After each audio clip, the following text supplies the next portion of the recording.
সব যে বাবাকে ভালোবাসে সেই তো এই জায়গাতে আজকে আছে, বাবার কাছে আছে। তো বাবাও এটাই চায় যে আমরা সবাই বাচ্চারা যাতে তার মন থেকে বাবার সেবা করে, যাতে আরো উন্নতি হওয়ার, সবার সুভাবনা রাখার, এটাই তো সবচেয়ে বড় সমর্পণ। তো এই সমর্পণ কেন আমরা কি মনে করে দেয় যে আমাদের জীবনটা শ্রেষ্ঠ জীবন, সঙ্গম যুগের সবচেয়ে আমাদের শ্রেষ্ঠ জীবন ভাগ্য জমা করানোর সময়।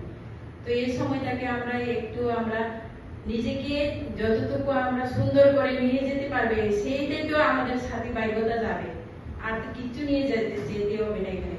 এই জন্য বাবা বলেছে কারো কাছে চাওয়া এটা তো সব থেকে কি হয়, আমরা খালি দিকে তো মানুষের কাছে চাই না। তো বাবা বলেছে আমাকে যতটুকু যে ভালোবাসে তাকে তো কোনো চাওয়ারই দরকার নেই, বাবা তো তাকে অটোমেটিক দিতে থাকে, কোনোদিন অভাব রাখেনি।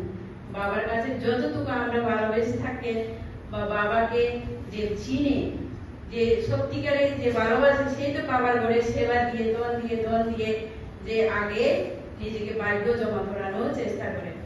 এই জন্য বাবার কাছে সমর্পণ হওয়া এটাই সবচেয়ে বড় ভাগ্যটাকে জমা করে, জীবনটাকে শ্রেষ্ঠ করে বানিয়ে নেওয়া।